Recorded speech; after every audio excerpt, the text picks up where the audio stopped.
Louise. And we back at you with another video. Sorry we haven't been posting.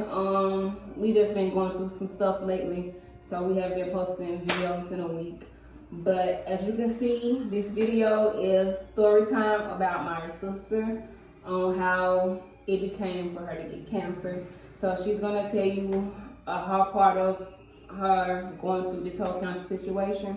And then I'm gonna tell you like what happened while she was in the hospital that she can't remember. So before we get into her story time, please don't forget to like, comment, subscribe, and hit that notification bell to know when your girls post. So let's get into it. Okay guys, so as y'all know by the title, we're gonna talk about my situation with cancer. I don't know if any of our followers, our subscribers, know about my journey with cancer. But I found out I had cancer August 14, 2020. I didn't know at first. I probably had it earlier, but I just didn't know. So it basically, my birthday was July 26th, and I had a fun time, and it was my 21st birthday, so we was drinking and stuff like that, and I was out of control. And I started falling all over the place, and woke up the next morning with bruises.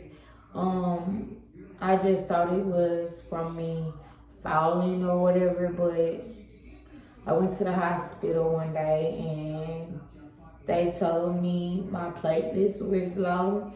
If you don't know what platelets is, I will put it down there, a definition. But yes, my platelets was low and they admitted me, and I had to wait like 4 to 5 days to actually find out that it was cancer. I had doctors come in and out of the room, you know, telling me like what was going on each day, until they came in the room and told me that I had cancer. And it was hard to hear because don't nobody want to know that they got cancer. You know what I'm saying? So don't nobody want to know, or don't nobody want people to tell them that they got cancer. It was a shocker for me. I was in tears because I knew my life would change dramatically. And at that point, I didn't know what kind of cancer I had. So all in my mind was like, I'm gonna die. Yep. So was I. Like when she called me and she told me that, and I think I was the first person she called, I'm not for sure. But she called me and she told me she had cancer. And then like after I got off the phone with her, I broke down, cried, because it's like I could lose my sister to cancer. Like it just hit me, and she wasn't gone. She wasn't none of that. It just hit me, and like I was having so many thoughts in my head. Like, no, this can't be. Like me and my big sister, we broke down on the phone together, like cried, boo-hoo crying. Like that was sad to her. It was. And I called my mom. She was at work, and she was really in a state to where she couldn't work. All her attention was on me. I think that she felt like she could lose me, and she didn't want it to, because when you hear the word cancer, all you think is death. Yeah. You know what I'm saying? And that's what I think. That's what I thought. So, you know, I ended up telling my friends and my family through a Facebook post and telling them that, look, I got cancer and this and the third. And everybody, I'm so grateful for the people that I have in my life, the friends that I have.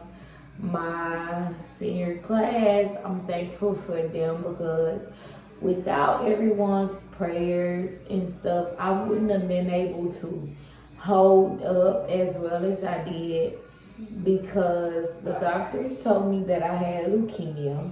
And leukemia is basically dealing with the white blood cells. Your white blood cell count is very low and stuff like that, and your platelets are very low.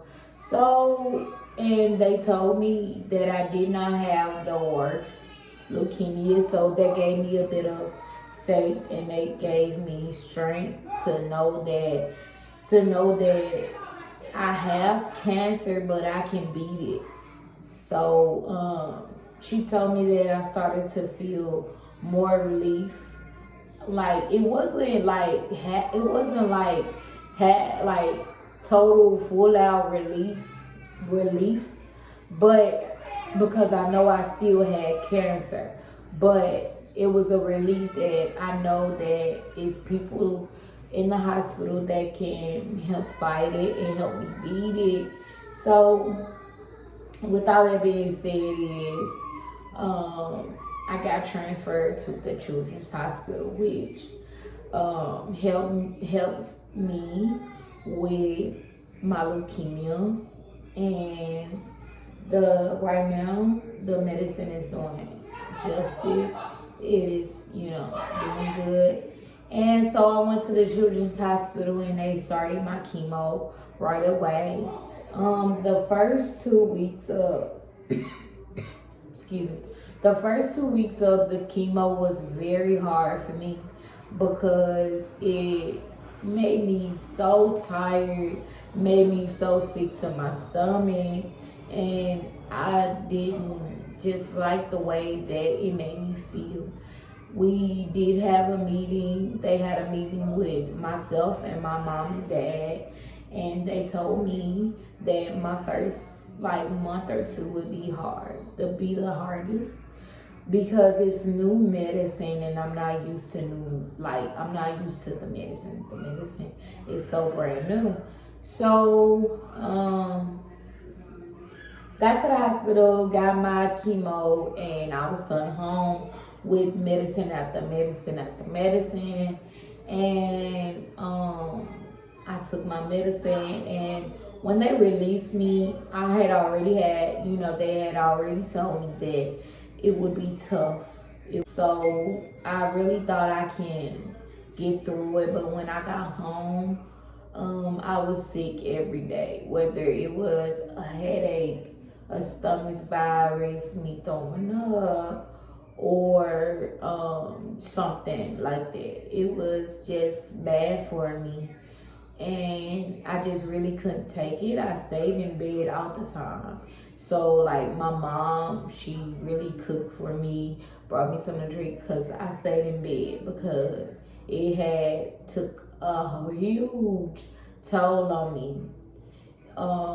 So I did not last even a week at home. So on my 5th day, I woke up out my sleep in the morning. I had got my last paycheck from my job, and I was gonna have an outing with my sister. And I woke up, I was like, oh my God, I'm not sick. But when I got out of the bed, my left side couldn't move. I was having it was numb. I couldn't move it. So my dad was gone, and we had an alarm system. And he told me if anything's happened, press the red button and press the ambulance truck button. So I couldn't even make it to the living room, and I tried to look for my thermometer to see if it was just I had a fever or anything like that, but I couldn't find it. So my dad came home, and I told him I was crying, boo-hoo crying, because I couldn't feel my left side, and I didn't know what was wrong with me. So I was scared, I was panicking, and I called my dad in the room, and I told him, I said, I can't move. you know, we gotta call the ambulance. I can't move or whatever. So he called the ambulance, and the ambulance came so fast that it just came so fast. They came so fast. And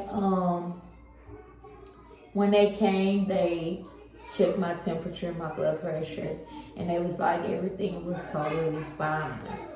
And I couldn't speak.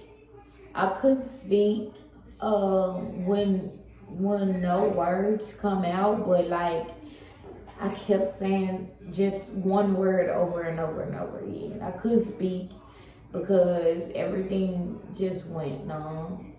And the EMT, he was like, look, I feel like she's having a seizure.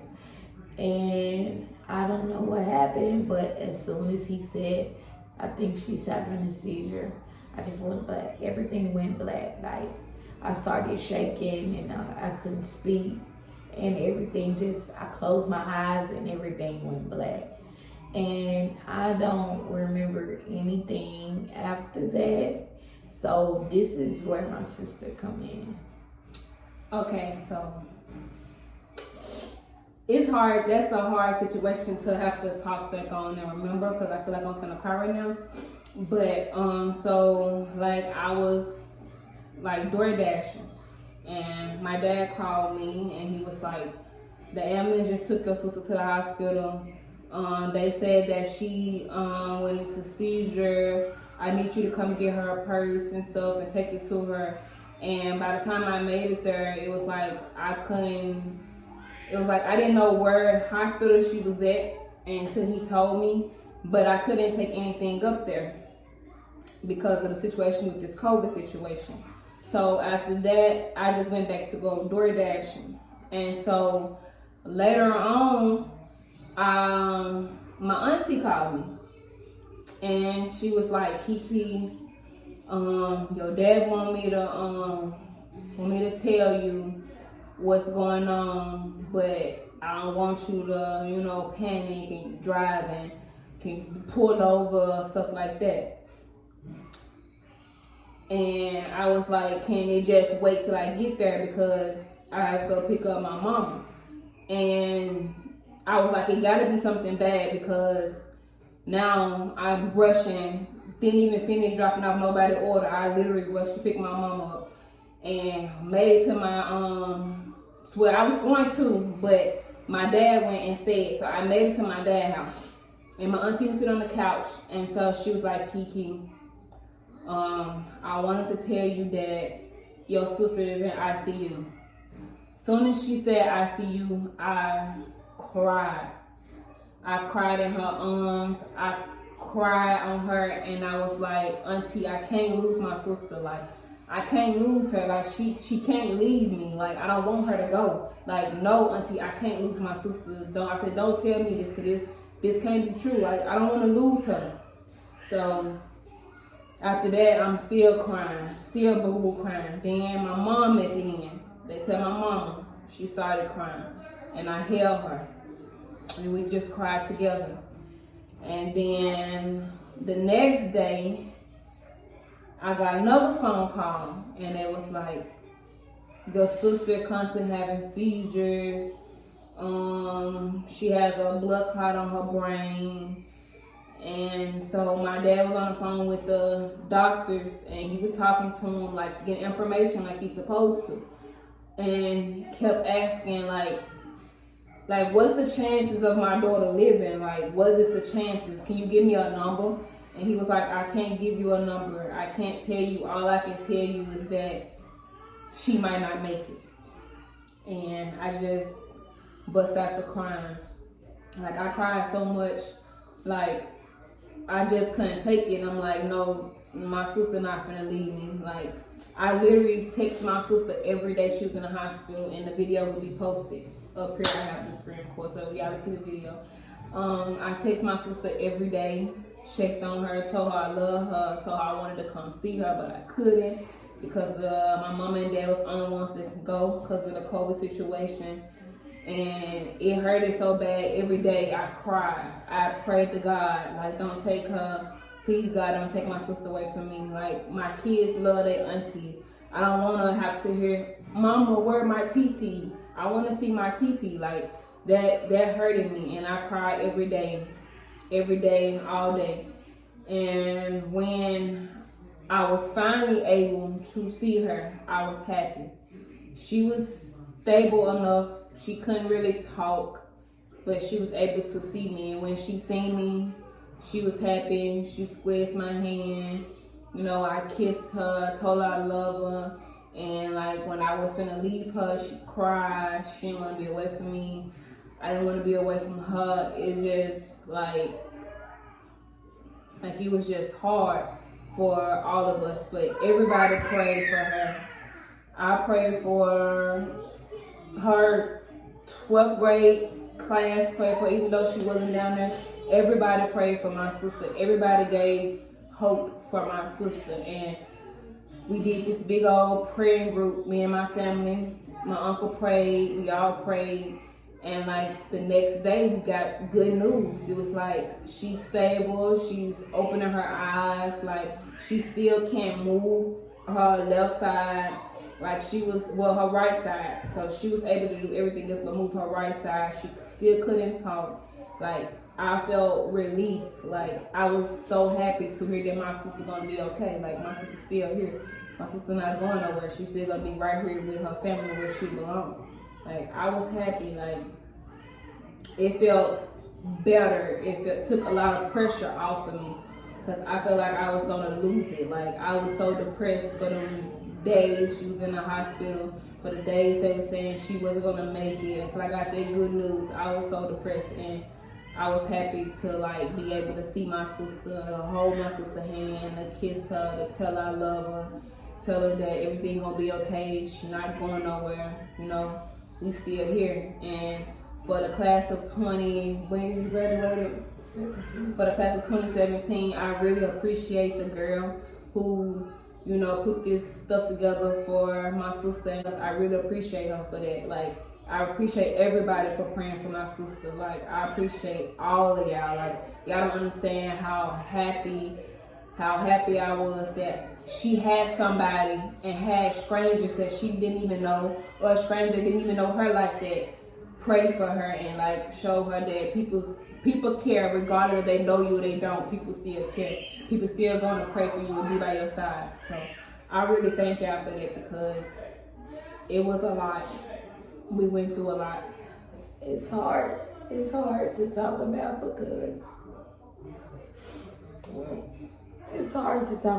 because I hate that my family and my friends had to experience that with me, because it's a scary thing. It's a scary thing, and I'm blessed, and I'm blessed to be alive. And I always tell myself that he brought me out of this because he need me here to do what he sent me to do. Like, I'm just blessed, and I thank everybody that prayed for me, because without y'all praying for me, I don't know what could have happened, because I was in a coma for so long. And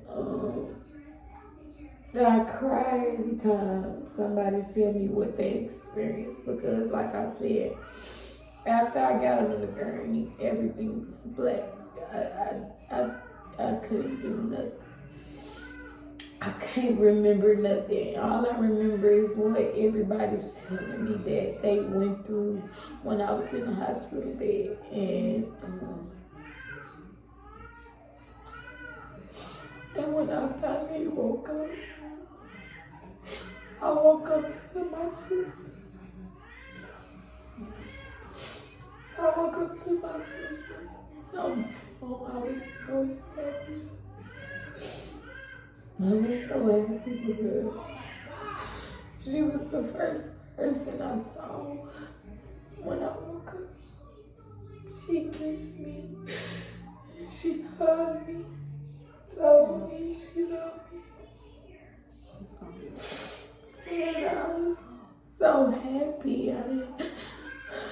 And she left me and I didn't want her to leave. So it was so hard. And I realized that I couldn't move my right side. And it was so hard to take that in and to cope with it because I thought that I'd never walk again. I thought that I'd never be able to use my hand again. So when I went to my hospital, I was so happy to see the nurses that took care of me. When I found out I had cancer, they were so happy to see me. And they took real good care of me. My phone was locked for a week, and when I finally unlocked my phone, I seen everybody prayers, everybody on charts, messages from my sister every single day, messages from my best friend every single day. And I didn't know what was going on with me. I woke up to a bracelet from my best friend. It was on my arm. I can't do that. So this is the bracelet. I don't know if y'all can read it. It say "You fucking got this." But yeah, it say "You fucking got this." And her best friend Angela, she gave her this bracelet, and my daddy placed it on her arm. So thank you now. I woke up to this bracelet. I didn't know who it was from. I just thought the hospital gave it to me until my dad came in and told me, "Your best friend sent you this." Then I was so happy. And it was just, everything was just in a stage as if I was a baby trying to grow older to learn stuff, because when I got to the hospital, I couldn't think right. Like, I couldn't read. I had blurry vision all the time. I couldn't read. I couldn't write. I couldn't move. I couldn't walk. I couldn't use the restroom by myself. I couldn't do nothing, and my talking was like at a third grade level. Like, not even third grade, a 3-year-old level. I couldn't even talk. It took me just a minute to get out one word that I wanted to say. It was so hard seeing myself like that. And behind, like, in front of people, I hold it up. I just was like, oh, I'm not gonna cry anymore. It's just not. I'm not gonna cry anymore. I'm gonna keep it strong for my family and my friends. But when I thought about the life that I was gonna live in the future, I started crying because I couldn't. Everybody wanted to call me, and they couldn't understand me because I couldn't even get a word out, like no full sentence.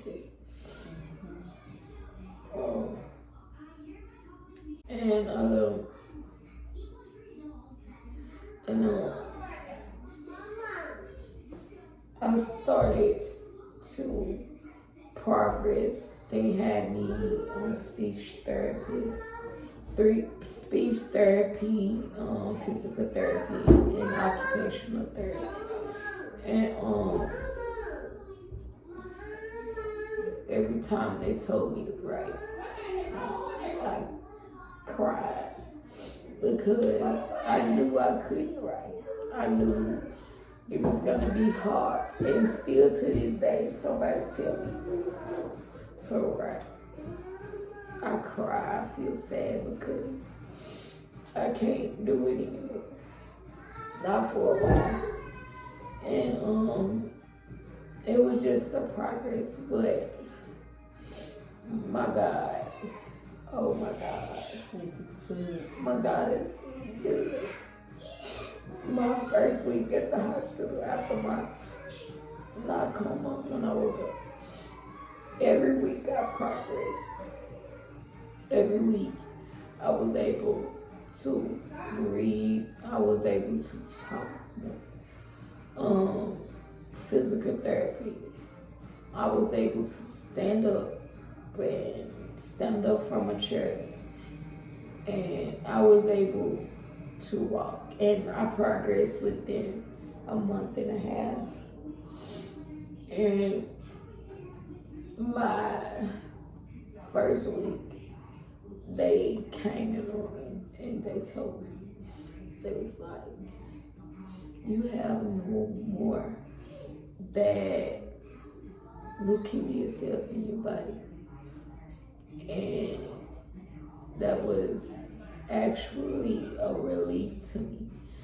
And I tried to tell my sister, and she couldn't just really hear me because, like I said, it took me a while to tell her. So she went out the door and my mom came in. I told my mom. My mama cried. My mama cried.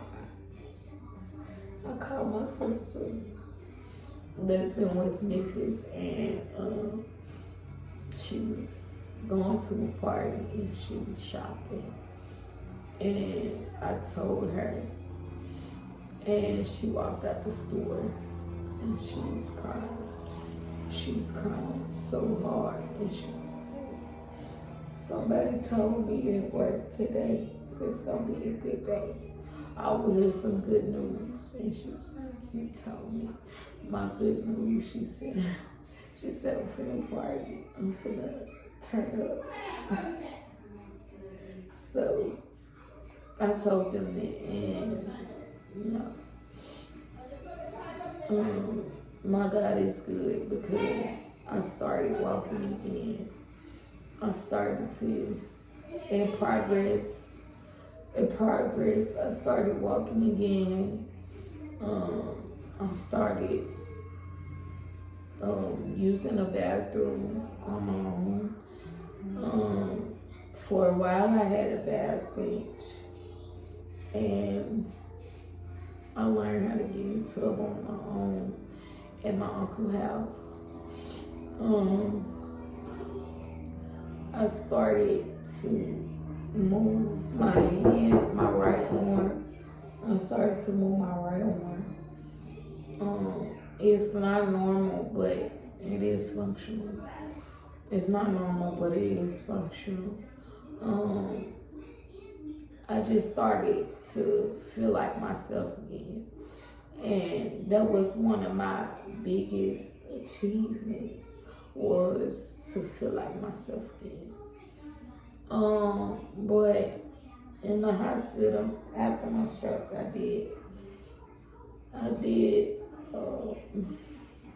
got diagnosed with a couple of things. Got diagnosed with anemia, sleep apnea, and asthma. This whole situation really took a turn, took a toll on my life so drastically, and I'm trying to get my life back. It's a process, and I feel like I can get through it, like I got through everything, like I got through the hardships and stuff like that. I feel like I can get through it. So it's just like I said, it's a process.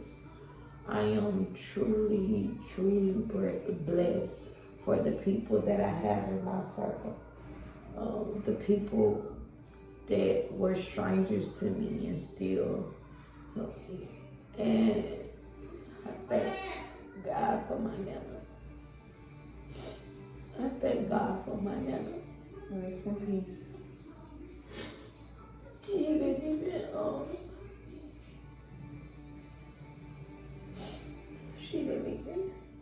Get a chance to see her. get a chance to see me doing so well. Yeah, she's still here. She's still her. She's still watching us from the heaven gates. So she's seeing how much Kiana progress. She's seeing how much Kiana's able to walk and do things she was doing before we found out she had cancer. So regardless, my grandma know she not here physically, but she's here spiritually, and she know Kiana doing good. And everything I do now is for her. I know she can still see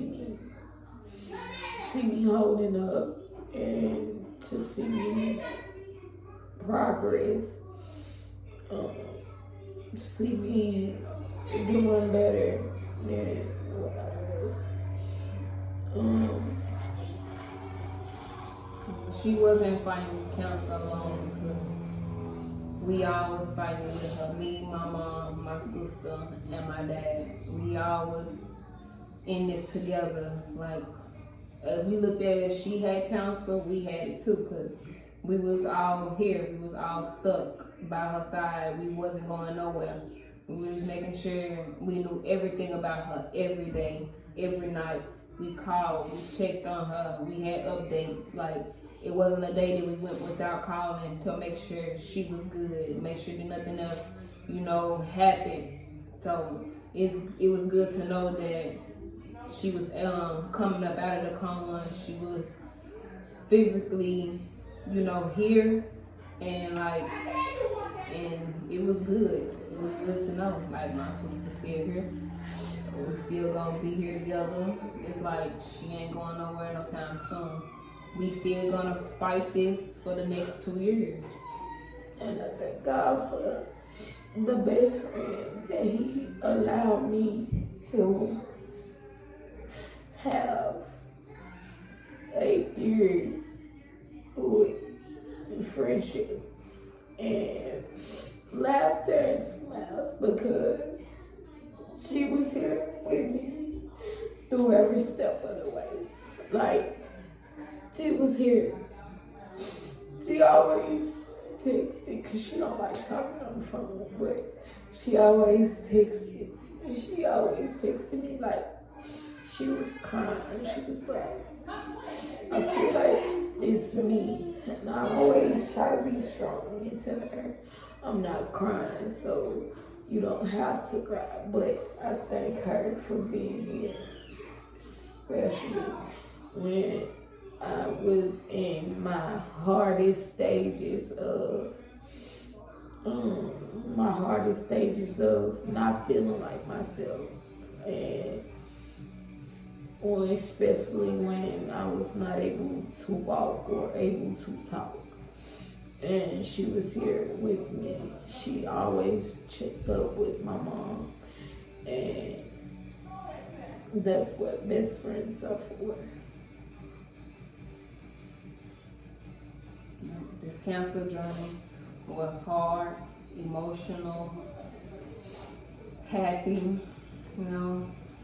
but it's good to have her still here. It's good to know that she no longer has leukemia, but it's still a process. She has to still continue for 2 more years, and once them 2 years up, we beat leukemia. Yeah, so that concludes the video.